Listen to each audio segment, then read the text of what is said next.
Vous écoutez Le Salon dans tes oreilles, une balado-diffusion dans laquelle des auteurs, des autrices et des personnalités discutent de leurs livres et des sujets qui animent l'actualité littéraire.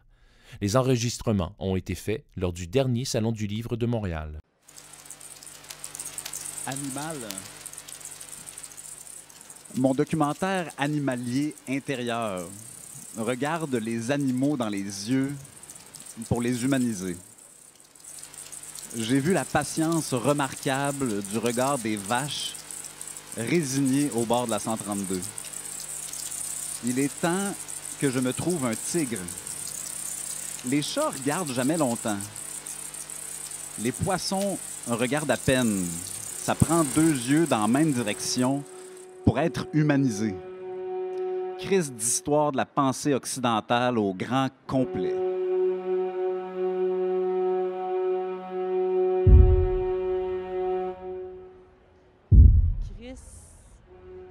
Crise d'histoire de la pensée occidentale au grand complet. Les livres que j'ai lus et dont on va entendre des extraits aujourd'hui m'ont fait sacrer. C'est pas pour rien que ça s'appelle le cabaret de la parole libérée.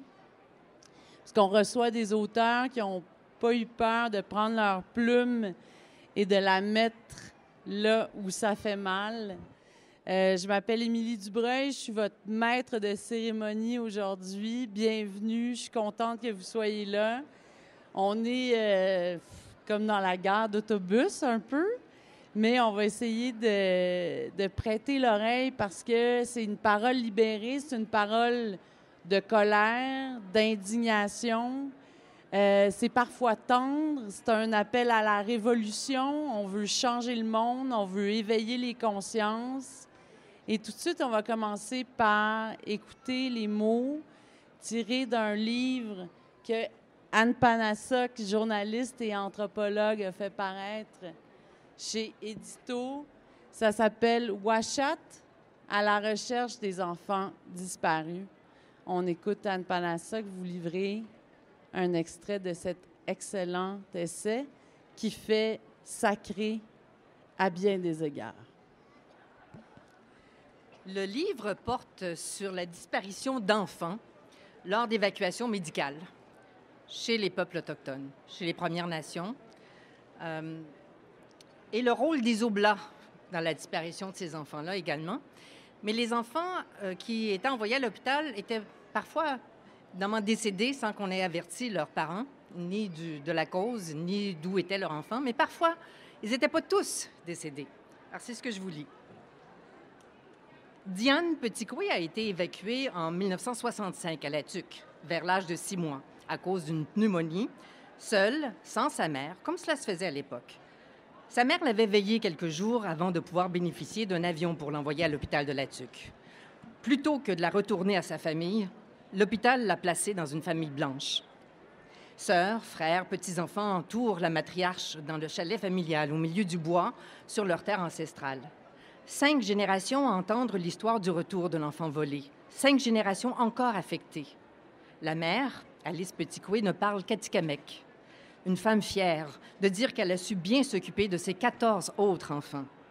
Dans le chalet où les plus jeunes alimentent le poêle à bois, l'aînée s'enveloppe de châle. Elle porte un béret avec une petite croix épinglée sur le côté, coquette et belle. Son aînée, Jacinthe, qui travaille maintenant comme directrice au conseil d'une autre communauté, prend la parole. On me l'a volé. On nous a volé notre sœur. C'est ce qu'on dit. C'est à peu près ce qui s'est passé. On a trouvé un document aux services sociaux, je l'ai vu, le papier, placement d'enfants. Puis c'était vraiment marqué « abandon des parents ». J'ai emmené ce document à ma mère, j'ai traduit le document. Elle se souvenait qu'elle avait signé un document. Mais c'est le curé qui lui disait « c'est pour qu'elle puisse être soignée. C'est pour ça que vous devez signer ce document. » Mais c'est pas du tout pareil, là. C'est pas la même chose. Le curé Aublanc, le père Jean-Marc Houle, avait fait signer un document d'abandon d'enfant à la mère de Diane en lui mentant. De l'âge de 6 mois jusqu'à peut-être 5-6 ans, ils n'ont pas eu de contact, mais elle espérait toujours recevoir un OK, vous allez pouvoir venir chercher l'enfant, mais ça ne venait pas. Puis le seul moyen qu'elle avait pour avoir des nouvelles, c'était par le chef, puis par le curé aussi. Pourquoi c'était la seule façon? Parce qu'eux autres, ils vivaient sur le territoire. Puis quand ils avaient la chance d'aller au village de Sannemort pour faire l'épicerie ou des choses comme ça, bien, ils allaient chercher de l'information. Sannemort, un petit village forestier établi le long du chemin de fer, n'existe plus aujourd'hui. On n'imagine pas l'isolement de ces communautés dans les années 70. Encore semi-nomades sur les territoires de chasse, une partie l'année sous les tentes, l'autre dans des cabanes sans électricité, encore moins le téléphone. Lorsque les enfants étaient ainsi hospitalisés, il était très difficile pour les parents, voire impossible de leur rendre visite. Il fallait canoter depuis les territoires de chasse et portager jusqu'au chemin de fer pour ensuite prendre le train, soit jusqu'à Amos, vers l'ouest, ou La Tuque, vers l'est. Quelques années après avoir signé ce formulaire sur l'injonction du père Oblat, Alice, la mère de Diane, se retrouve à l'hôpital pour accoucher d'un autre enfant. Bien qu'elle ne parle pas français, elle arrive à questionner les infirmières sur l'état de santé de sa fille Diane, qu'elle croyait hospitalisée depuis tout ce temps. Christine, une autre de ses filles, agit comme traductrice. Une fois, ils lui ont dit « Elle veut pas te voir, ta fille. Oublie-la, elle veut pas te voir. Elle veut pas te voir, ta fille. » C'est ça qu'elle s'est fait répondre. Un propos qui est repris par un Blanc au village qui avait le si précieux téléphone. « Oublie ta fille, t'as d'autres enfants, puis fais-en d'autres encore. » Puis elle éclate de rire et à sa suite toute la famille. Ma mère a répondu « Non, c'est quand même mon enfant. C'est ma fille, puis je suis attachée à elle. Je veux la garder. » Mais on a décidé pour elle. J'ai des frissons, Anne, en lisant ton livre, comme je disais. J'ai sacré beaucoup. Parce que c'est incroyable ce que... Je tutoie Anne parce qu'on a été collègues de travail pendant longtemps. C'est pas par excès de familiarité, mais j'ai envie de te demander pourquoi, après des reportages, après une série de balados sur le même sujet, on est au Salon du livre, le livre est à l'honneur. Pourquoi, rapidement, tu as choisi d'écrire un livre? C'est l'éditeur qui m'a approché. C'est l'éditeur qui m'a approché, puis je trouvais que c'était une drôle d'histoire au début. Puis après ça, je me suis dit non, parce que ça va aller rejoindre d'autres personnes, des gens qui n'écoutent pas nécessairement un balado. Je pense que les balados, c'est une question de génération. Et puis un livre, ça reste. Je ne sais pas à mon âge, moi, un livre, ça reste. Et je pouvais mettre plus d'anecdotes, d'écrire davantage. Et puis aussi rajouter les éléments de nouvelles là, qui se sont rajoutés depuis mon balado, là, qui date de 2018 quand même déjà. Tu es anthropologue de formation, tu as fait plein de reportages sur des questions autochtones. As-tu l'impression qu'il y a plus d'intérêt, de curiosité, d'attention qui est donnée à ce qu'on a fait subir aux nations autochtones aujourd'hui? Oui, le vent a tourné, mais il faudrait qu'il vente plus fort. Oui, pourquoi? Parce qu'on parle beaucoup de réconciliation. Puis quand on a eu la journée Vérité et Réconciliation, là, moi, j'avais des hauts de cœur parce que avec le livre, ce que je vais expliquer, c'est qu'on est devant des familles qui ne sont pas tout à fait sereines. Il y a des gens de 40 ans qui ont perdu leurs frères, leurs sœurs dans les hôpitaux, dont les parents sont allés au pensionnat avec tout ce que ça suppose, puis on en a beaucoup entendu parler ces derniers temps. Fait qu'on est devant des générations meurtries qui ne sont pas tout à fait sereines et qui ne sont pas prêtes à la réconciliation. Je pense qu'il faut d'abord les entendre et puis il faut réparer avant. Puis il faut en parler. Donc, il faut faire circuler l'information, il faut connaître. Est-ce que tu connais un autre de nos invités aujourd'hui qui s'appelle Samir Chahine Hussein?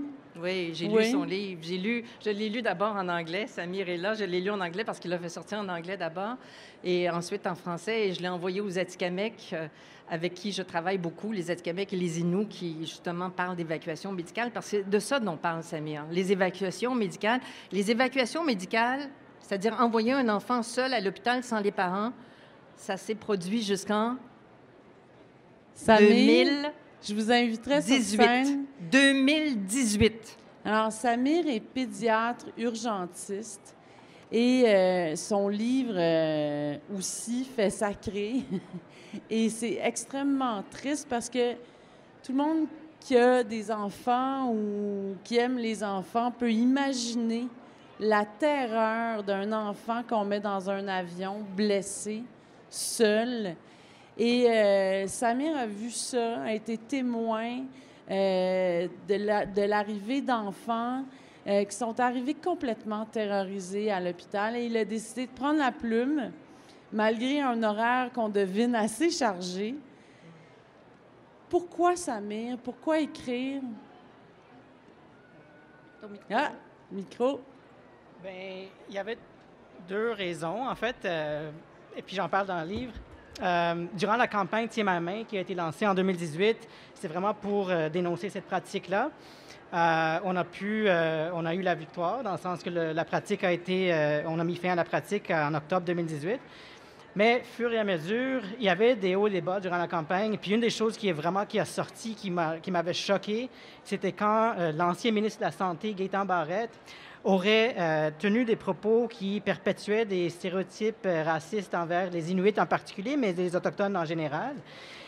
Donc, ça en soi, le fait qu'un médecin, un radiologiste, ex-président de la Fédération des médecins spécialistes du Québec, ministre de la Santé, puisse dire des propos comme ça en toute impunité parce qu'il a pu terminer son mandat. Ça, c'était assez choquant. Ça, en dépit du fait qu'il y avait des leaders, des artistes, des militants des milieux autochtones qui ont revendiqué sa démission. C'est l'indifférence et la résignation aussi qui vous a beaucoup frappé quand vous avez entrepris de changer les choses. J'aimerais qu'on vous entende, qu'on entende votre texte, parce que c'est quand même un privilège qu'on entende ces gens-là nous livrer leur texte en direct comme ça. Alors, j'aimerais qu'on vous entende, puis on va discuter ensuite avec Anne. La seule autre chose, j'allais juste dire que je ne sais pas si le premier ministre François Legault est ici ou s'il y a François Legault, est-ce que vous êtes ici? François Legault est appelé à l'Agora du Salon du Livre de Montréal. François Legault, s'il vous plaît. Parce que la raison pour laquelle je dis ça, j'ai défié le premier ministre à plusieurs reprises de lire le livre, pas parce que par souci de populariser le livre comme tel, mais parce que ça démontre comment le racisme systémique fonctionne. Donc, pour quelqu'un qui veut nier le racisme systémique comme François Legault, je vous défie de lire le livre et puis après ça, regarder les gens, les communautés autochtones dans les yeux et dire que le racisme systémique anti-autochtone n'existe pas. Donc, ça, c'est une partie... ça vient du chapitre 13 au chapitre 14 du livre. Le projet hydroélectrique de la baie James était motivé par plusieurs facteurs s'inscrivant dans le sillage de la révolution tranquille des années 60. L'époque était marquée par de grands bouleversements politiques et sociaux ancrés dans la conscience de classe d'une majorité ouvrière francophone qui cherchait à s'affranchir de la domination économique des anglophones. Se qualifiant lui-même de prolétaire et de colonisé, le journaliste et révolutionnaire Pierre Vallière écrivait en 1967 que, depuis la fondation de la Nouvelle-France au XVIIe siècle, les travailleurs du Québec ont été les valets des impérialistes, constituant, et je cite, « un réservoir de main-d'œuvre à bon marché que les détenteurs de capitaux ont toute liberté de faire travailler ou de réduire au chômage, au gré de leurs intérêts financiers, qu'ils ont toute liberté de mal payer, de maltraiter et de faire matraquer par la police et emprisonner par les juges. Fin de citation. Cependant, la domination de la classe dirigeante anglophone, qui a eu des conséquences indéniablement néfastes sur la majorité francophone du Québec, à l'exception de son élite, ne doit pas occulter le fait que des colonisateurs peuvent être colonisés, puis redevenir colonisateurs. Le philosophe Alain Deneau nuance le récit en précisant que, et je cite, « Les Québécois ne sont pas des colonisés, mais des colons prolétarisés. Le colon, c'est l'exécutant, le subalterne qui tire de menus avantages du projet colonialiste en faisant la basse besogne. » Fin de citation. Quoi qu'il en soit, en ce qui concerne les peuples autochtones, le gouvernement du Québec n'a pas hésité à se faire colonisateur, et la population des colons québécois a bénéficié à divers degrés d'une participation à la fois complice et active à ce projet colonial. Pendant que les Ious, ou les Cris, et les Inuits se voyaient forcés de renoncer à leurs droits sur leurs terres en signant la Convention de la baie James et du Nord du Québec, les gestionnaires d'Hydro-Québec, le gouvernement du Québec et la société coloniale ont grassement profité et profitent encore de l'expropriation. À la lumière de tous ces chiffres, l'argument des capacités budgétaires limitées brandi par le ministre de la Santé et des Services sociaux, Gaétan Barrette, apparaît encore plus farfelu, puisque le gouvernement profite de la dépossession vécue par les mêmes collectivités Cris et Inuits, dont les enfants ont subi de façon disproportionnée les effets de la règle de non-accompagnement d'évacuation aéromédicale du Québec. Je cite souvent le commentaire d'une ancienne résidente en pédiatrie de l'Hôpital de Montréal pour enfants. Quelques semaines après le lancement de la campagne Tiens ma main, elle m'a envoyé un courriel pour me faire part de son soulagement de voir que les choses bougeaient enfin dans ce dossier. Je ne compte même plus le nombre de fois où, pendant ma résidence, je me suis trouvé dans une situation où cette politique touchait un enfant que je soignais. Nous savions que c'était la règle, nous savions que c'était horrible, et pourtant, nous continuons comme si de rien n'était. Ces mots décrivent bien notre complicité dans l'acceptation des injustices infligées aux Autochtones. Le danger, quand l'injustice devient normale, c'est que même l'individu le plus sensible finit par se désensibiliser aux souffrances que celle-ci provoque. Dans ce livre, j'utilise la campagne Tiens ma main comme étude de cas pour explorer des vérités dérangeantes sur le traitement des enfants autochtones et de leurs familles par les gouvernements coloniaux, en soulignant le rôle génocidaire de l'establishment médical dans la colonisation et le colonialisme. J'espère ainsi contribuer modestement à ce que nous ne contentions plus de continuer comme si de rien n'était.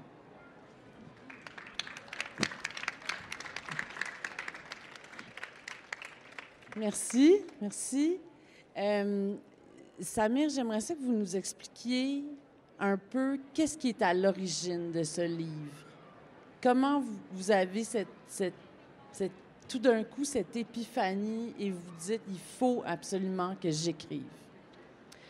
Mais il y avait plusieurs éléments. Donc, certainement, comme je disais avant, les propos de Gaétan Barrette faisaient partie. Le fait que le gouvernement de la CAQ, une fois que la CAQ est rentrée au pouvoir en octobre 2018, niait encore l'existence même du racisme systémique, c'est un autre élément, c'est sûr. C'est les deux éléments vraiment déclencheurs. Mais l'autre élément aussi, c'est que vous avez dit, moi j'étais témoin, mais c'était pas témoin, je participais dans cette pratique-là. C'est-à-dire que moi, j'ai étudié à McGill, j'ai fait la plupart de ma résidence en pédiatrie à McGill, notamment aux soins intensifs, aux urgences.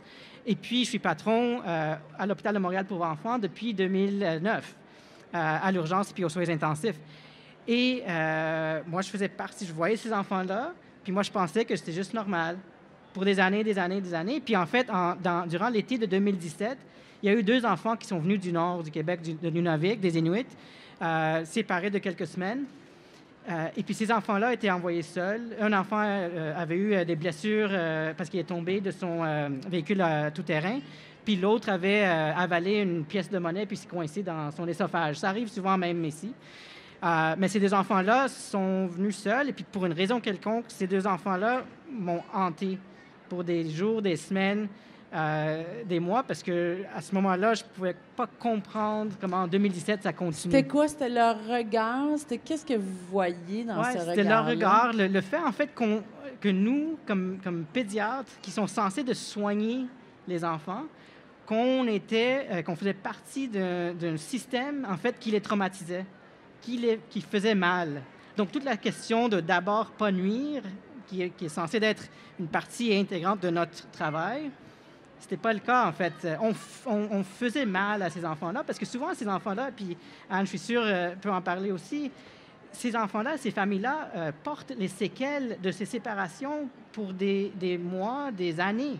Il y avait des enfants qui sont décédés sans leurs parents à leur côté pour pouvoir tenir la main pendant leur dernière respiration.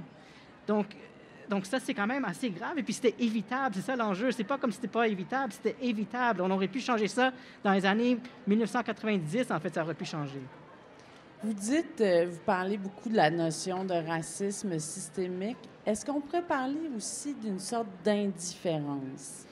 Bien, je pense que ça va souvent main dans la main. C'est facile d'ignorer ce qui se passe si on ne prend pas conscience. Donc, le concept pour moi du colonialisme médical, en fait, ça sous-entend le racisme systémique anti-autochtone en particulier. Donc, oui, certainement qu'il y a une indifférence, mais l'autre élément que je trouve qu'il est important à souligner, c'était comme on a vu avec les propos de Gaétan Barrette, il y a des gens qui ont beaucoup de pouvoir qui peuvent faire certains propos qui perpétuent et consolident, en fait, le racisme systémique. Parce que quand on parle du racisme systémique, c'est souvent c'est pas forcément des individus tout le temps. En fait, Maurice Sinclair, qui a présidé la Commission sur la vérité et la réconciliation, il dit souvent, il dit, le racisme systémique, c'est le racisme qui est là après qu'on s'est débarrassé des racistes. Mhm. Puis je pense que ça aide à comprendre. Structurel. C'est structurel, exactement. Anne, tu as lu le livre de Samir? Est-ce que les choses ont changé depuis 2018 à l'hôpital? Hein? Toi, est-ce que lorsque tu reçois un enfant qui est accompagné de son parent, ça change quelque chose? C'est vraiment c'est jour Comment? et nuit. C'est jour et nuit. Les enfants, en fait, c'était intéressant parce que le premier enfant qui a été envoyé avec ses parents, c'était en juillet 2018. Et puis, c'était un enfant, sa mère, dans le passé, elle a eu 2 autres enfants qui ont été envoyés seuls. Et puis, pour elle, c'était vraiment le jour et la nuit, dans le sens qu'elle, elle pouvait parler des antécédents médicaux de l'enfant. Quand on avait à faire des prises de sang pour l'enfant, elle pouvait expliquer à quoi s'attendre. Ça a changé complètement d'ordre. Et puis, ce qui était intéressant, c'était que l'équipe médicale, l'équipe chirurgicale, parce que c'était un enfant qui a subi un trauma, lui aussi, il était sur son vélo puis il est tombé. L'équipe médicale, l'équipe chirurgicale, on dit que ça change complètement la donne parce que maintenant, on peut communiquer, on peut apprivoiser l'enfant d'une façon complètement différente. Dans sa langue. Dans sa langue, contexte culturel. Vous savez, quand ces enfants-là étaient envoyés chez nous avec des appendicites, des fractures au bras, souvent, ces enfants n'avaient reçu aucun médicament antidouleur. Oh. 0. Pourquoi? Parce que l'équipe qui faisait le transport, ils disaient « Ah, mais l'enfant ne pleurait pas. » Bien, si on parle avec certaines communautés, certaines personnes qui viennent des communautés inuites parmi d'autres, on va apprendre que certains enfants vont exprimer leur douleur d'une autre façon. C'est pas forcément qu'ils vont commencer à pleurer, mais si le parent était là, l'approche pourrait nous dire « Ah non, mon enfant est malade, il y a de la douleur. » Puis on aurait pu donner quelque chose, mais souvent... Donc ça aussi, c'est ça que je veux dire quand je dis qu'on a causé on a fait du mal à ces enfants-là depuis des années. Est-ce que tu le croirais si je te dis que les enfants disparus là, sur la Côte-Nord puis chez les Atikamekw, ça a cessé à partir du moment où le parent pouvait justement accompagner l'enfant? Parce que toi, tu nous parles d'évacuation médicale sans les parents pour les Cris et Yuechi, les Inuits, mais un peu plus bas, pas vraiment dans le sud, mais un peu plus bas, ça a cessé avant, ça, ces évacuations médicales sans le parent. Et c'est là qu'on voit que les enfants ne disparaissent plus. Ça ne me surprend pas. Et puis d'ailleurs, je pense que tout le travail que, je ne sais pas si vous tutoyez ou vous voyez, mais que vous avez fait avec vos reportages au fil des années. On se côtoie. Ils travaillent maintenant avec les Atikamekw, avec les Inuits, puis avec les familles qui cherchent les enfants disparus. Alors, on peut se tutoyer, Samir, quand même. Tous les reportages, je pense que ça aussi, ça a tellement changé parce qu'on a parlé du vent, là. Je pense que tout ça, c'est tellement important, mais c'est un peu malheureux aussi dans le sens que, comme tu le sais, comme moi je le sais, quand je fais souvent ces présentations, les familles, les communautés autochtones vont dire « Mais nous, on dit ça depuis des années. Oui. Des années, personne ne nous écoutait. Maintenant, c'est toi qui le dis, puis les gens qui t'écoutent. » Ce qui est pas une reproche. C'est apprécié, et puis c'est vrai, ils ont raison, ces personnes-là. Est-ce qu'ils vous ont lu? Est-ce que vous avez envoyé vos livres dans les communautés? Ah, absolument. Puis moi, Natashquan en a commandé une 50aine. Puis là, Equanichi, ça va être la même chose. Alors, ils demandent... Mais tu sais, ils savaient ce qu'ils faisaient, les Autochtones, en me parlant quand j'étais à l'émission Enquête à Radio-Canada. Ils savaient très bien que leur parole était... qu'il y aurait un écho national. Alors, c'était pas par hasard, c'est-à-dire qu'ils me connaissaient, c'est sûr, mais ils avaient choisi de parler et de faire en sorte que ça soit vraiment répandu le plus possible. Sinon, ils auraient pu parler, je sais pas, à la radio locale, mettons. Là. Je veux pas dire que les radios locales sont pas importantes, mais ils savaient ce qu'ils faisaient. Ils voulaient être entendus. Et toi aussi, j'imagine. Mais là, c'était tellement d'intérêt public. Là. Ben oui, c'est sûr. Puis c'est vraiment c'est un gros sujet. C'est des sujets arides, tristes, difficiles, mais ces 2 livres-là se lisent vraiment comme des romans.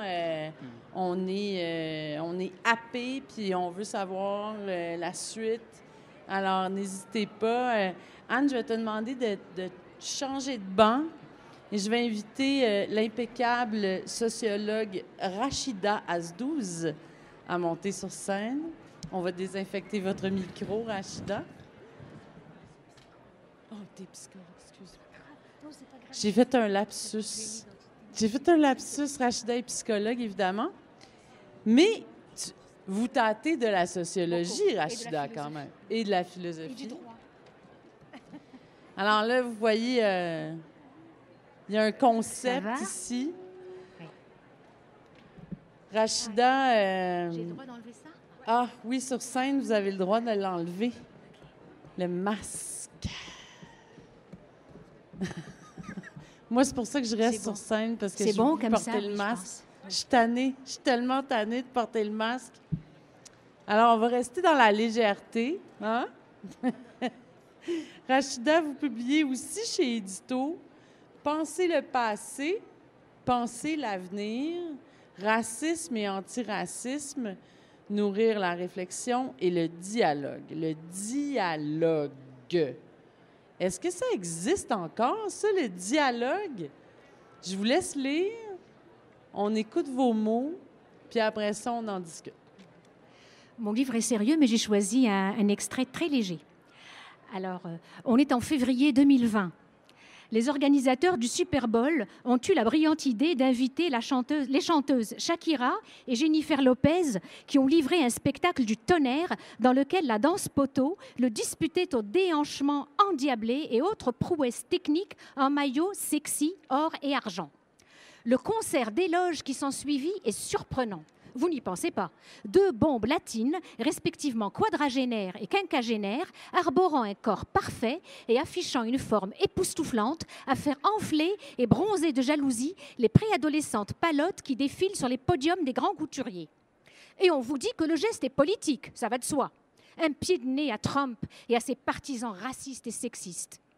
Admettons que vous soyez une femme quinquagénaire, née dans un pays du Sud, genre, et que vous fassiez part de votre désaccord à de jeunes femmes occidentales, néo-féministes, décoloniales et néo-antiracistes hyper zélées dont vous ne partagez pas l'enthousiasme. C'est quand même un peu court comme geste d'émancipation et de courage politique en 2020. On est loin des féministes des années 70 qui ont crié « Mon corps m'appartient » et défendu l'avortement au risque de finir en prison. Et c'est encore un message culpabilisant pour les femmes mûres qui n'ont pas conservé leur silhouette de jeune fille.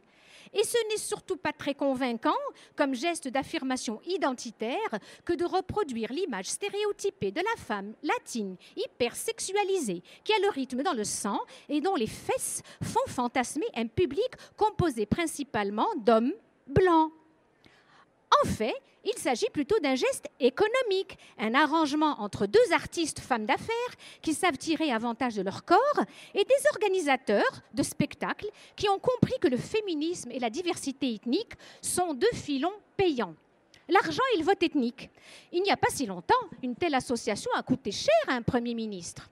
Ces mêmes jeunes femmes néo-féministes vous répondront agacées avec un sous-texte sans équivoque « Tasse-toi ma tante, on est rendu là ». Nous, on a vu ça comme un geste politique et une ode à la diversité. C'est ça qui est ça, on est rendu là. Ces formules bâillons qui vous dispensent de défendre votre position avec des arguments solides. Elles auraient pu, par exemple, vous répondre que ce geste d'empowerment ethno-féministe était en fait une stratégie, une resignification subversive du stéréotype de la bombe latine. Mais en présence d'interlocutrices aussi sûres de leur bon droit et de leur avantage générationnel, vous ne poussez pas l'abnégation jusqu'à fournir l'argument et le contre-argument. Sans rancune, les filles, vous étiez pleines de bonnes intentions. Mais arrêtez d'user et d'abuser de l'argument générationnel pour invalider vos interlocutrices. Cette attitude n'est pas très inclusive. Et quand votre interlocutrice est de surcroît fille de parents qui ont été colonisés, cette réaction est loin d'être décoloniale. Et oui, les Nord-Américains de 18-35 ans n'ont pas inventé le féminisme, le progressisme, le marxisme, la subversion, la transgression, la nudité, l'anarchisme, le nihilisme, la désobéissance civile, la convergence des luttes et encore moins le postcolonialisme et la pensée décoloniale. Comme le disait Jean Cocteau, l'avenir n'appartient à personne, il n'y a pas de précurseur, il n'existe que des retardataires.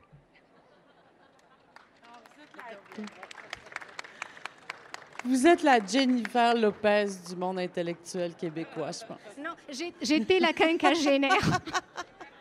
J'étais Non, ma tante invalidée. Mais vous êtes un remède un peu à la rigidité des opinions dans ce texte-là, particulièrement.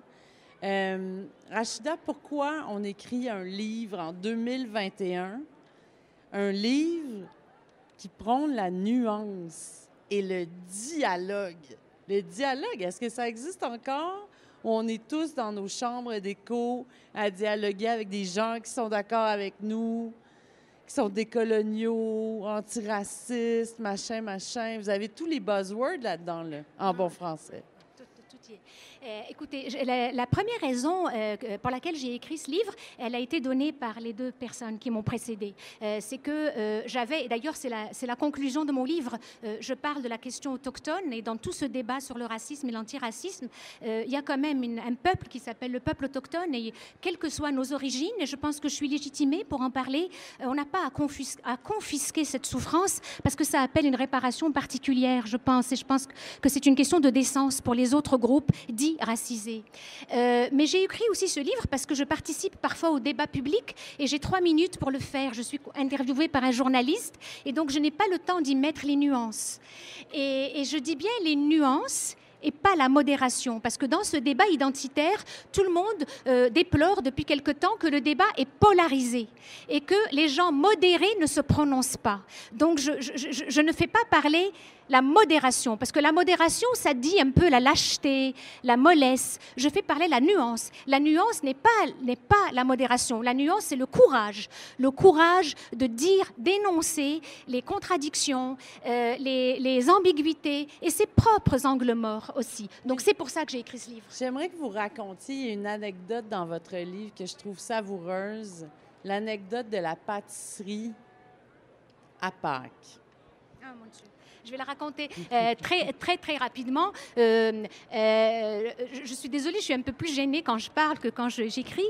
Oui, je me présente à la pâtisserie L'Escurier. Donc, je fais de la publicité pour L'Escurier. J'espère qu'ils vont me donner des gâteaux gratis désormais parce que je suis très gourmande. Oui, c'est ça. J'étais à la pâtisserie L'Escurier puis j'ai rencontré un collègue et c'était Pâques. Et je sortais de la pâtisserie. J'avais les bras pleins de pâtisserie, de sucrerie Pascal. Et mon collègue me dit « Joyeuse Pâques ». Et moi, j'étais très contente. Je me suis dit, je me suis fait un nouvel ami à l'Université de Montréal parce que je suis un peu asociale. Le mardi matin de Pâques, il me téléphone. Il me dit je vois son numéro sur l'afficheur. Je dis « Ah, c'est chouette, j'ai un nouvel ami ». Et il me dit « Ah, je suis désolée, j'appelle pour m'excuser ». Je dis « Mais qu'est-ce que vous avez fait ?» Il m'a dit « Je vous ai souhaité Joyeuse Pâques ». J'ai dit « Ben oui ». Alors, c'était dimanche de Pâques. Vous m'avez souhaité Joyeuse Pâques. Il me dit, oui, mais vous êtes musulmane. J'ai dit, mais je sortais d'une pâtisserie croulant sous les pâtisseries Pascal un dimanche de Pâques et vous m'avez souhaité Joyeuse Pâques. Et de toute façon, je vous rassure, la musulmanie n'existe pas. C'est pas un pays. Alors voilà le genre de maladresse ou de rendez-vous manqué qu'on peut comme ça avoir quand on assigne l'autre à résidence identitaire et confessionnelle. J'ai beaucoup aimé dans votre livre cette expression-là d'assigner les gens à résidence identitaire, en fait, de les enfermer dans une simplification à outrance des identités. Est-ce que c'est le danger ou le backlash, en bon français, des mouvements antiracistes? Oui, d'abord, je tiens à préciser que moi, je dénonce rien. Je dénonce pas le wokisme, je ne suis pas dans la dénonciation, je suis dans l'énonciation des nuances. J'essaie de les expliciter, d'abord pour moi-même, de mettre des mots. Donc, oui, les assignations à résidence, c'est le danger qui nous guette parce qu'on est dans un débat identitaire qui dit la diversité et qui dit la fluidité des frontières. Toutes les frontières se fluidifient et, mon Dieu, tant mieux, les frontières de genre, les frontières ethniques, même les frontières idéologiques, ça ne veut plus rien dire, la gauche, la droite. Et donc, on dit la fluidité, mais en même temps, on vient d'ériger un énorme mur entre les racisés et les autres. Et c'est ça, pour moi, l'assignation à résidence. Et parfois, le mieux est l'ennemi du bien, parce que je suis une antiraciste. Mais je pense que l'antiracisme aussi doit se conjuguer au pluriel. Il y a plusieurs façons d'être antiraciste. Il n'y a pas qu'une seule façon, et ça commence par le vocabulaire. Il y a aussi plusieurs façons de le nommer, le racisme et l'antiracisme. Merci, Rachida. Merci à vous. Merci. Alors, on va définir et enfermer dans une identité le jeune homme qui est à ma droite, Alexis Martin, musicien. Je vais me limiter à ce caractère identitaire. Musique. On va changer.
Tout à l'heure, je vous lisais un extrait de mon recueil de poésie qui s'intitule La Panse, mais j'ai publié un essai également cette année qui s'intitule Pays barbare.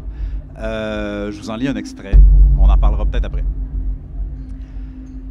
Partout autour de moi, chez ceux qui mènent, il n'y a pas de pensée de ce qu'est le Québec, il y a une pensée de ce qu'est la Nouvelle-France. Il y a une pensée de la province provinciale jusqu'aux os. Il y a la pensée de la marmite fermée hermétiquement qui finira par éclater chez les impatients de la violence. Il y a tout sauf nous, demain. Viens avec moi, papa.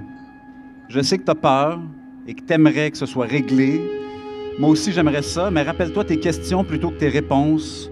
Ce sont elles qui t'ont fait m'avoir. Ce sont elles qui t'ont donné ton souffle et qui t'ont fait visiter l'Algérie, la Grèce. J'aurais aimé que tu aies raison sur toute la ligne. J'aurais aimé que tu saches tout. J'aurais aimé suivre dans tes pas comme tu l'aurais voulu en devenant ton junior. Mais je sais que tu sais que c'est impossible parce que j'ai envie de nous plus que de toi ou de moi. J'ai envie d'essayer, même si nous disparaîtrons. Pour l'instant, nous sommes là et je préfère prendre le champ de bataille de la poésie du nous plutôt que de construire les remparts de tous les fonctionnaires du on et de leur verbiage. Je ne veux pas de château, je veux les chemins sinueux dans la forêt de Cervantes. Je veux le rêve du château sans le château, le rêve de Dulcinée sans Dulcinée, le rêve de toi et moi qui est le nous. Rappelle-toi, papa, ton oubli est périodique mais pas irrémédiable. Rappelle-toi que l'oubli est le cœur même de l'affaire, que le trou de mémoire est une fenêtre sur le monde, que le vide est une brise de soir d'été amenant toujours son lot de vérités fraîches. Il faut penser le Québec et c'est à nous de le faire. Ils sont tous partis, soit ailleurs, soit dans leur tour d'ivoire. Les rues se sont vidées. Les rues ont oublié, ça a créé le vide qu'il nous faut. Nous avons l'avenir devant nous. Le monde est à nos portes. Notre point commun, le plus profond, est l'optimisme du mélange coloré. Soit nous y allons, il n'y a plus de choix. C'est le sens même de l'histoire étudiée à une autre époque. Ce ne sont plus des choses que nous disons. Aujourd'hui, je dis plutôt que c'est le sens lui-même. Le sens, c'est d'y aller désespérément, d'y aller sans attente pour souffler l'âme du monde tous ensemble, pour faire voler un cerf-volant au-dessus du territoire, un cerf-volant aux couleurs primaires contre le bleu et le blanc du ciel d'Aou. Je me fous bien de ceux qui tirent tout l'air, qui sucent la vie de l'esprit, qu'ils aient siégé au Parlement et qu'ils parlent, qu'ils mènent, qu'ils oublient que ce n'est pas là que le monde est créé. Ça ne l'a jamais été, c'est ici, entre les mots et les choses, entre toi et moi. Le monde est une idée. Je l'avais oublié, mais tu me le rappelles, tu me le souffles à l'oreille, tu me portes. Tu m'ouvres grand l'esprit au possible peuple que nous serons. Le Québec est une idée, bien plus qu'une chose. Et une idée vit dans l'avenir, bien plus qu'un simple concept plat, déterminant, forgé de tradition et de mort. Merci.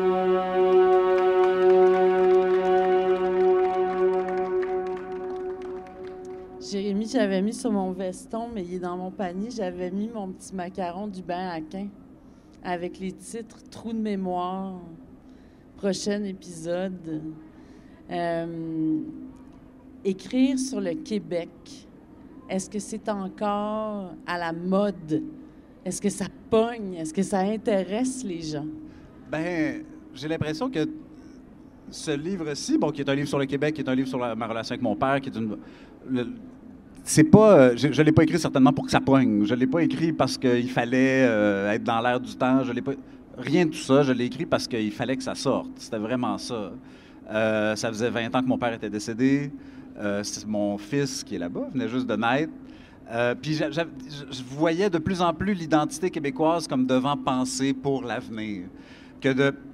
On a parlé de la CAQ tantôt. La CAQ comprend l'identité québécoise comme tournée vers le passé. Puis c'est pas comme ça qu'on va construire le Québec. Il faudrait peut-être nuancer ça. Je pense qu'il y a certaines personnes qui ne seraient pas d'accord avec ça. C'est bien votre entendu. opinion, mais vers l'avenir, mais il y a une blessure que vous évoquez là-dedans. Il y a une blessure passée. C'est un peu le lien avec le père, le Québec. Il y a quelque chose de très psychanalytique dans votre rapport au pays. Oui, effectivement. Parce que le Québec s'est dit non 2 fois quand même. Donc, tu sais, de dénouer cette peur-là, nécessairement, oui, effectivement, il y a quelque chose de psychanalytique sûrement, dans le sens où comment ça se fait que on a eu peur à ce point-là à 2 reprises. Tu sais, comment ça se fait que mon père, qui était francophone, qui était fier, a quand même voté non 2 fois. Comment ça se... Tu sais, tout ça me mystifie, puis tout ça est à continuer à penser, me semble-t-il. Tu sais, je veux dire, on a quand même un parti nationaliste au pouvoir. L'opposition officielle est en train d'essayer d'être le plus nationaliste possible.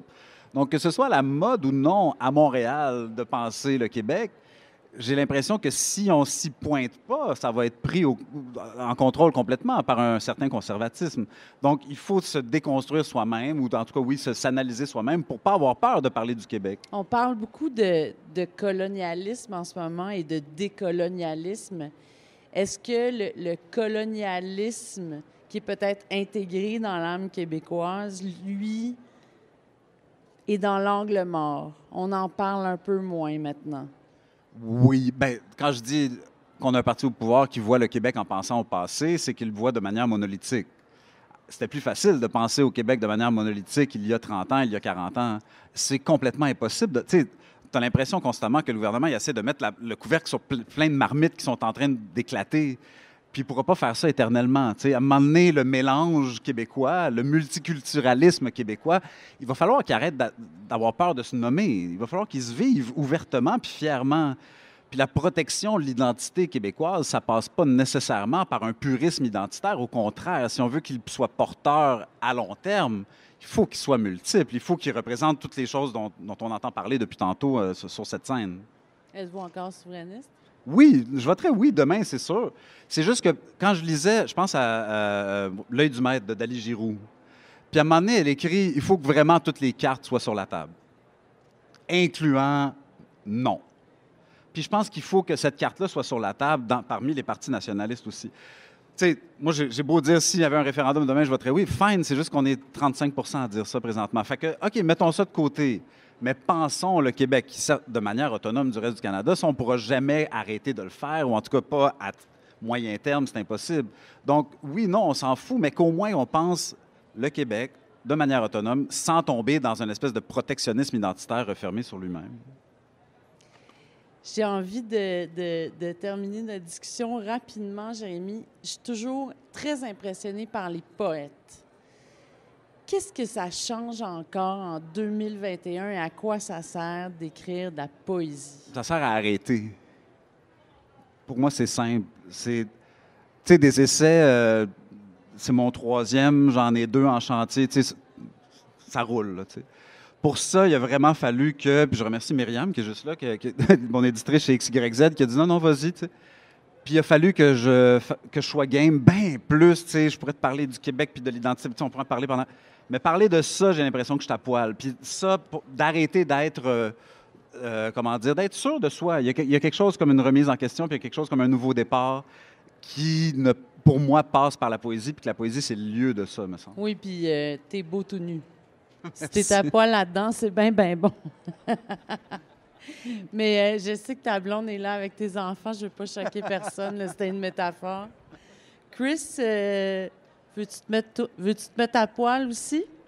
Non? Avec tes mots?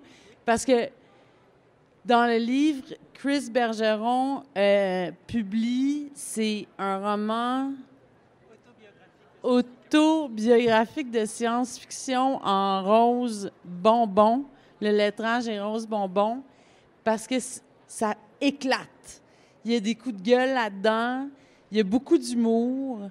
Mais il y a aussi un véritable désir, en fait, de te projeter, de nous projeter dans un avenir. J'aimerais ça que tu le décrives, l'avenir qui est là-dedans, dans ta science-fiction.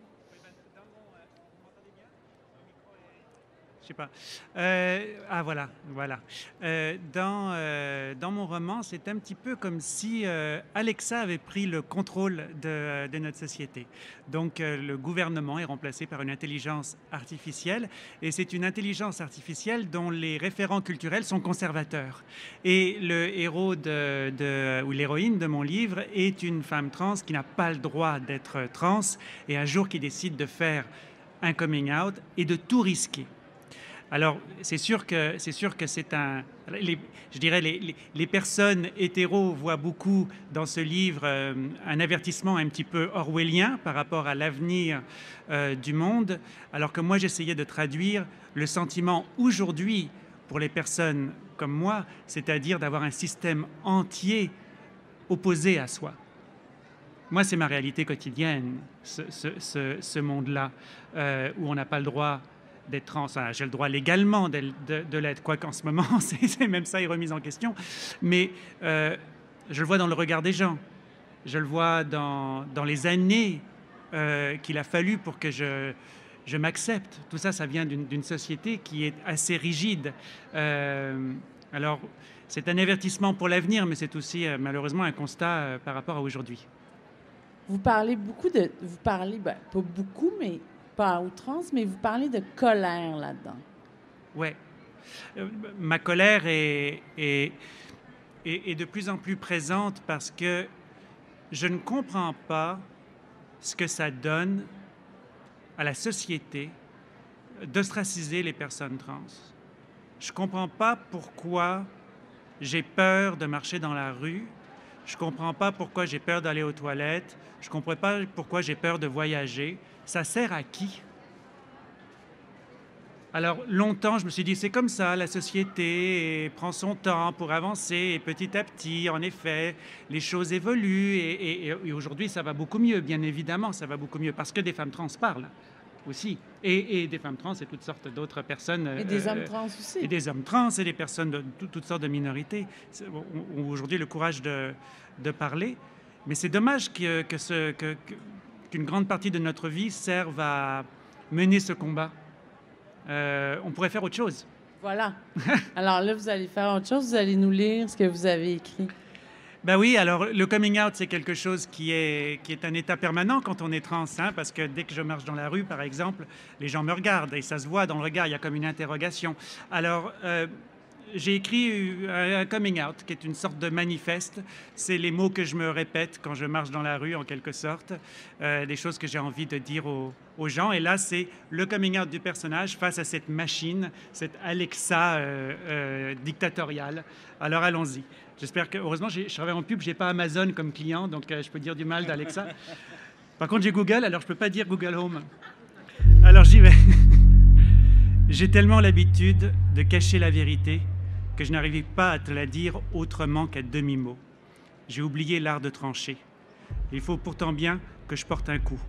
Je vais t'en porter deux. D'abord, ceci est une mutinerie. Et si notre mutinerie doit réussir, il faut que je nomme bien les choses, sans détour. Sans ça, tu ne bogueras pas, tu ne bougeras pas, tu ne dérogeras pas à tes certitudes. Alors voilà, je suis trans, comme dans transgression. J'ai cassé les genres. Je me suis soustraite au code. J'ai oublié les ordres des hommes. Je suis trans, comme dans translation. J'ai fait glisser les éléments qui constituent ma personne d'un état vers un autre. Ma géométrie a été variable. Je suis trans, comme dans transmutation. Ma vie est une alchimie. J'ai fait de l'or avec du plomb. Je connais la formule que murmure l'assistante du magicien quand, après avoir été coupée en deux, elle se reconstitue sous les applaudissements. Je suis trans, comme dans Transport amoureux. J'ai connu toutes les ardeurs, celles des femmes, celles des hommes et celles de celles qui ont quitté le bal des binarités. Je suis trans, comme dans Transi, par la peur, par l'amour, par la solitude.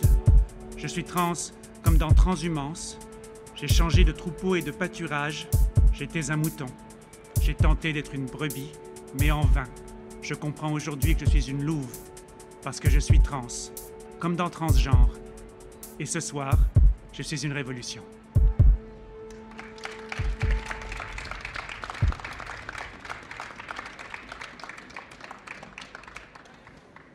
C'est touchant, c'est beau. Merci.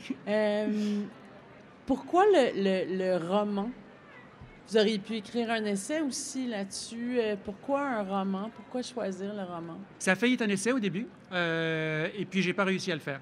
Et je crois aussi parce que il y a pas mal d'essais qui ont été écrits sur le sujet. J'avais pas envie d'arriver avec un livre qu'une autre personne aurait pu écrire. Et puis aussi, j'avais cette question, qu'est-ce qui va se passer plus tard? À quoi va ressembler ma vieillesse? Et moi, j'ai peur par rapport à ma vieillesse. J'ai du mal à m'imaginer un avenir heureux. Alors, j'ai décidé d'exorciser mes peurs en les couchant sur papier. Et même si je m'imagine un avenir assez terrible, peut-être que ça me permet de me calmer un petit peu. Chris Bergeron, vous voulez changer le monde, j'imagine? Petit à petit. Je vous présente Anne Plourde, qui est la plus radicale du groupe d'aujourd'hui. Oh non. Elle veut ni plus ni moins abolir le capitalisme. Madame Plourde, il y en a d'autres qui ont eu cette idée-là dans l'histoire, paraît-il. Pourquoi, en 2021, on écrit un essai pour dire qu'il faut aller au-delà du capitalisme?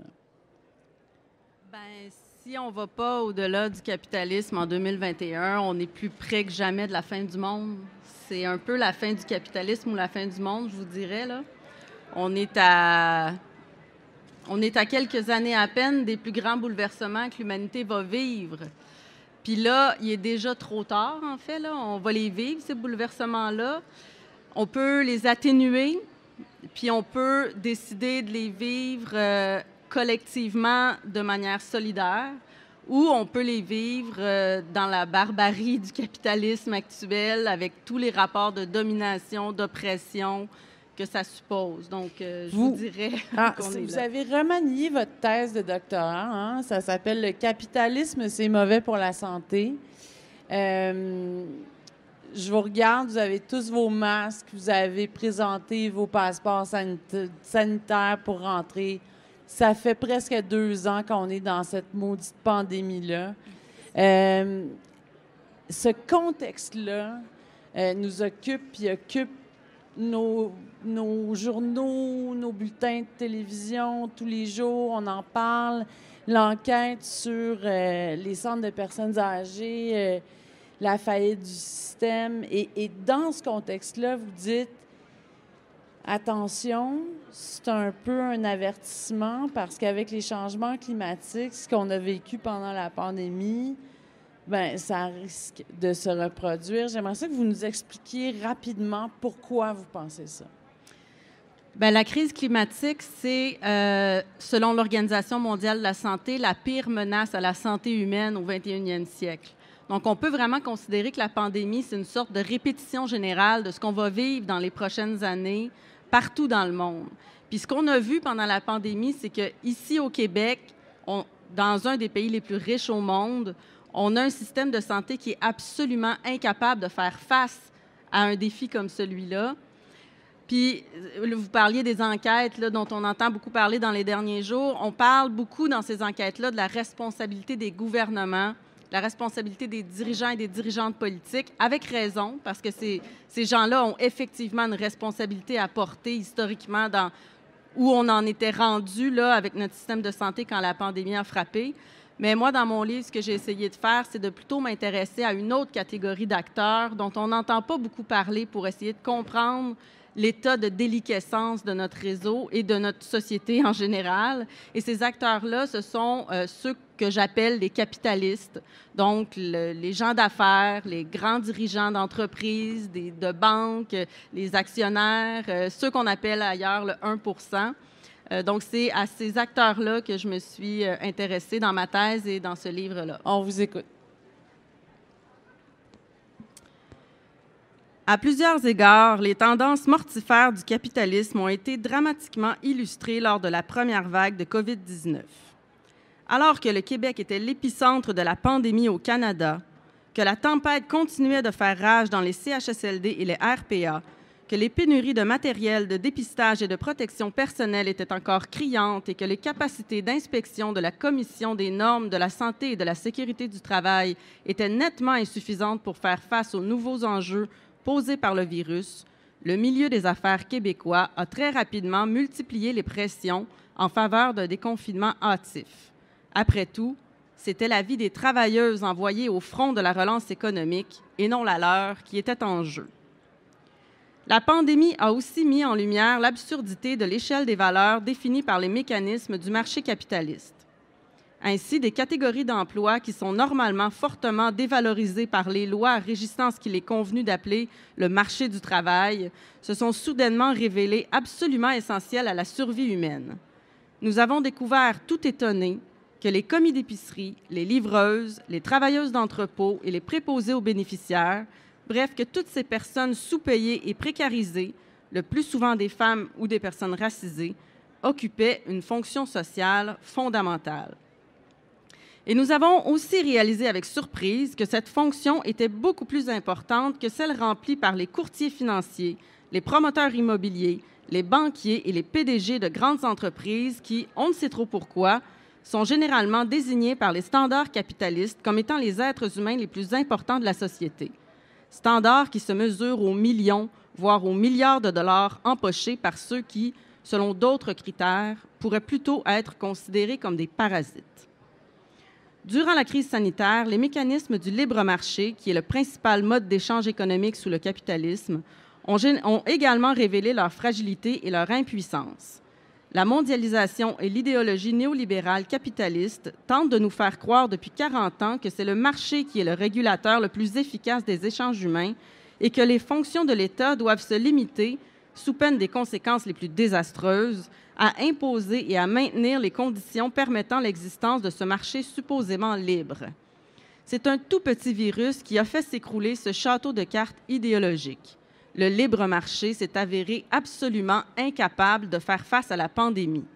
Dans tous les pays, la réponse à cette crise et aux conséquences socio-économiques du confinement c'est principalement fondé sur une intervention massive de l'État dans toutes les sphères de la société.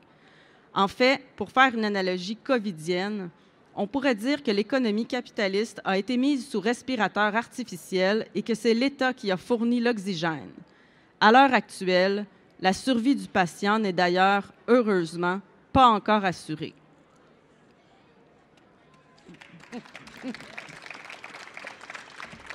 Anne, vous êtes pas... ça réveille, hein? C'est comme un café double espresso, votre truc, là. Parce que vous n'êtes pas optimiste. En fait, c'est écrit dans mes remerciements. Je remercie dans mon livre mon directeur de thèse qui m'a appris l'optimisme révolutionnaire. Ça, l'optimisme révolutionnaire, c'est l'optimiste qui croit qu'un autre monde est possible. Quand on croit réellement qu'un autre monde est possible, on apparaît aux yeux des personnes qui n'y croient pas comme étant les plus grands pessimistes. Parce que on met devant les yeux de toutes et tous l'évidence qui dit que les solutions qu'on essaie de bricoler sous le capitalisme ne fonctionneront pas.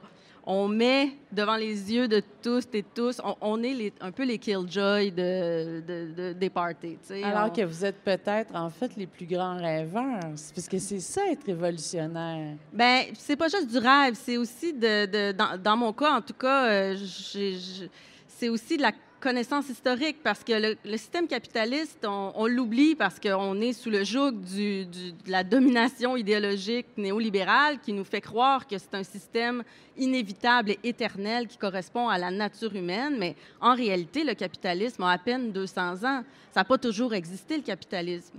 Les sociétés de classe n'ont pas toujours existé non plus. C'est des systèmes sociaux qui sont transitoires et qui peuvent être dépassés.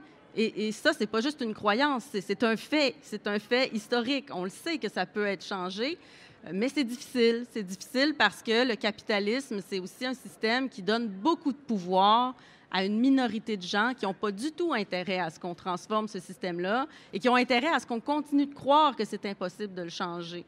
Mais en réalité, c'est possible. Il suffit de s'organiser, de lutter, et ça a déjà été fait.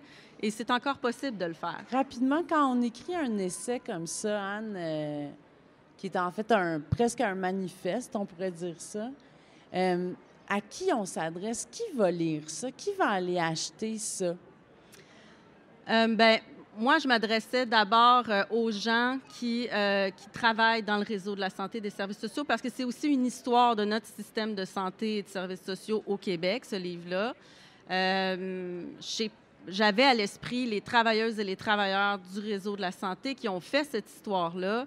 J'avais à l'idée aussi à l'esprit toutes les personnes du milieu communautaire qui portent ce réseau-là à bout de bras parce qu'on les force à le porter en détruisant le réseau public. Donc, je pense que ces gens-là ont clairement un intérêt à connaître l'histoire de leur réseau puis à comprendre pourquoi on se retrouve aujourd'hui avec un système de santé qui est même pas capable d'assurer les services de base.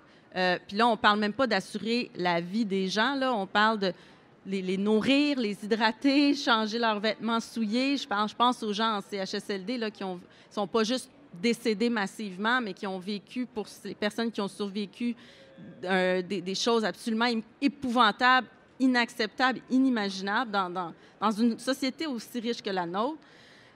Donc, je pense que plus largement, moi, j'ai senti un besoin de comprendre de la part de la population. J'ai eu des demandes pour des conférences pendant que la pandémie...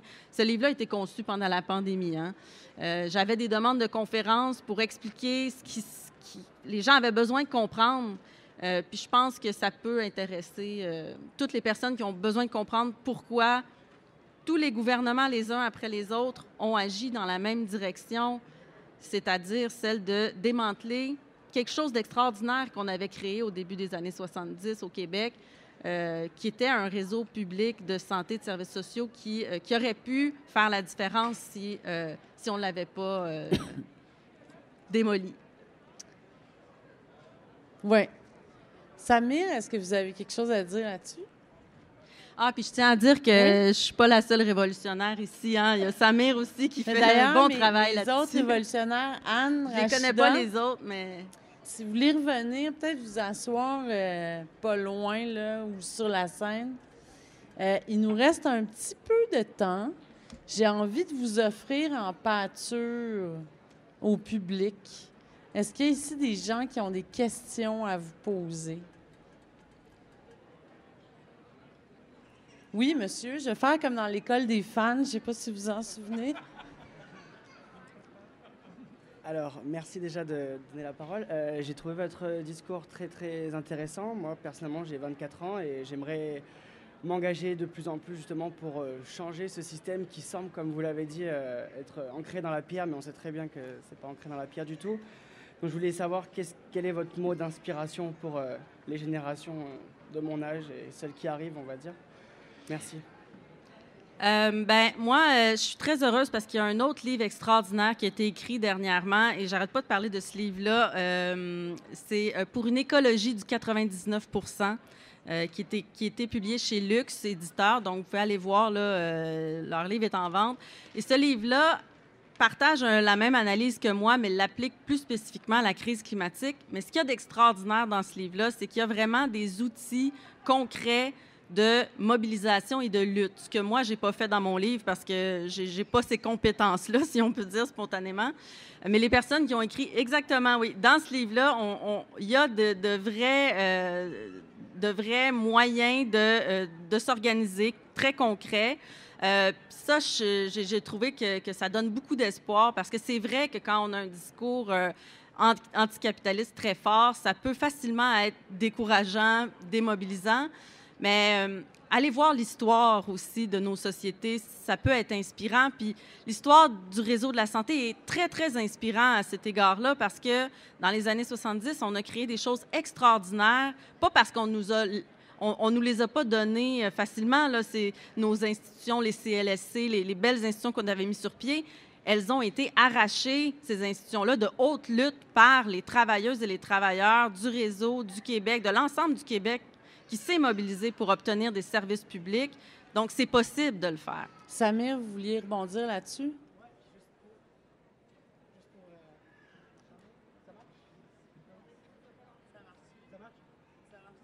One, two.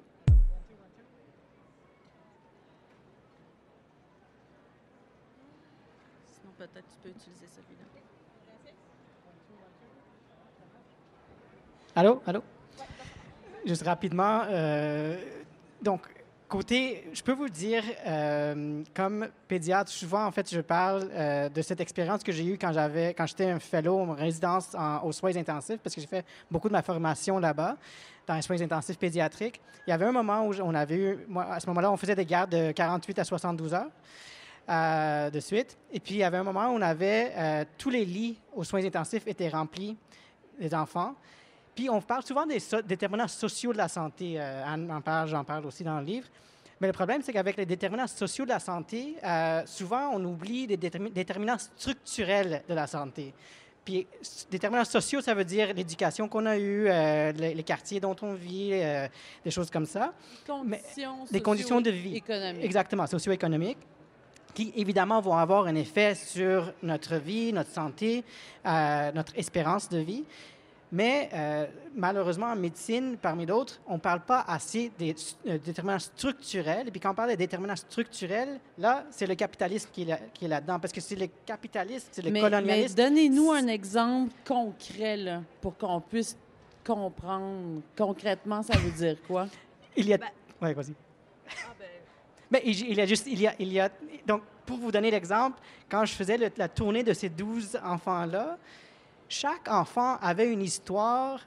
Si on décortiquait l'histoire de cet enfant-là, soit que l'enfant était là parce qu'il y avait des politiques coloniales qui ont des effets sur cet enfant-là, soit que l'autre enfant était là parce qu'il y avait des politiques d'immigration où la famille était sans statut et donc n'a pas pu avoir accès aux soins de santé de façon appropriée, soit qu'il y était une famille de classe ouvrière où le parent travaillait 2 jobs et puis était tellement fatigué qu'ils sont rentrés dans un accident de voiture et donc l'enfant a eu une traumatisme crânienne.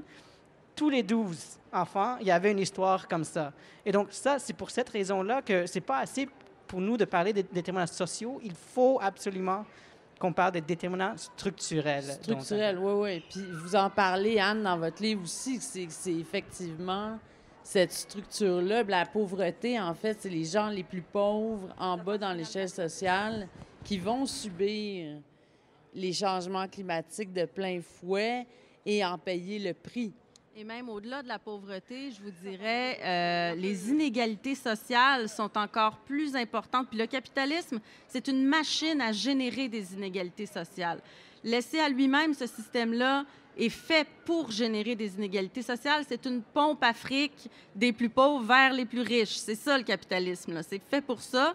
Ça génère des inégalités sociales. Et plus les sociétés sont inégalitaires, moins les populations sont en bonne santé.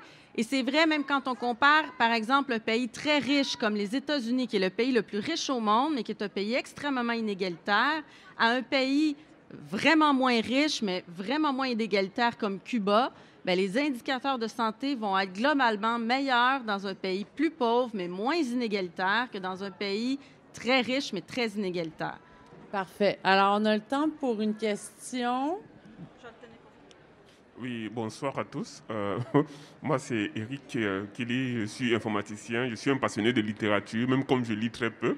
J'adore écouter les auteurs généralement nous dire ce qu'il y a dans leurs livres. Ouais. Voilà. Enfin, moi, ma question s'adresse à l'autrice Anne sur sa critique sur le capitalisme. Ok, moi ma question elle est simple. Ok, c'est vrai que le capitalisme a beaucoup d'inconvénients, ça crée des inégalités. Ok, on va l'abolir, oui, mais on le remplace par quoi? Parce qu'il faut le remplacer par un système qui est viable. Parce que je ne suis pas très d'accord dans le discours qui dit que non, le capitalisme c'est le pire des systèmes. Parce qu'au 19e, 20e siècle, le monde a expérimenté d'autres système économique, le communisme, le socialisme. Mais c'est une question, excusez-moi de vous interrompre, mais c'est une question fondamentale.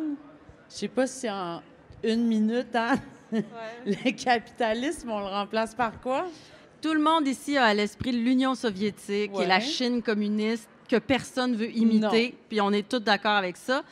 Le capitalisme, il faut le remplacer par plus de démocratie. C'est ça qu'on veut. Ce qu'on veut, en ce moment, on a un système à moitié démocratique, c'est-à-dire qu'on a une démocratie politique. Hein? On peut voter, on peut décider ce qui se passe au niveau politique, mais au niveau économique, les gens qui décident, c'est les gens qui possèdent. Et c'est qui? Bien, c'est la minorité des 1 % qui n'est pas élue et qui n'est pas redevable. Ce qu'on veut, c'est étendre la démocratie à la sphère économique. En ce moment, la sphère économique n'est pas du tout démocratique.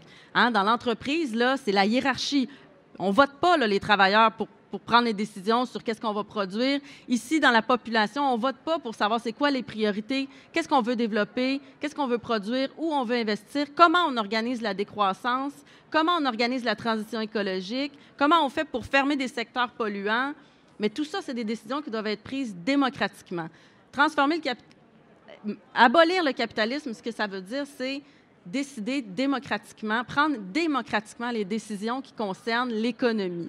En ce moment, ces décisions-là, elles sont prises par une petite minorité qui a beaucoup de pouvoir et qui n'a aucune, qui ne doit rien à la population. Et ça, c'est un vrai scandale. Bien, on va s'arrêter là-dessus. Hein? C'est un beau mot de la fin, je pense. En tout cas, on est loin du confort et de l'indifférence aujourd'hui, n'est-ce pas, mesdames et messieurs? Samir, Anne, Chris, Jérémy, Rachida, Anne, merci infiniment d'être venus partager vos paroles précieuses qui, je l'espère, vont se promener dans les esprits, vont nuancer les discours, vont informer, vont éveiller, vont toucher. En tout cas, moi, vos paroles m'ont touché beaucoup, m'ont réveillé pas mal, m'ont fait sacrer, comme je vous l'ai dit au début. Alors, je vous souhaite une bonne fin de journée. Merci d'avoir été là. Puis les auteurs sont là. Si vous étiez trop gênés pour leur poser des questions devant le public, vous pouvez les assaillir et faire signer leurs livres. Merci. Ah! Et mon musicien. C'est son identité. Alexis Martin. C'est pas mon musicien, mais c'est un musicien.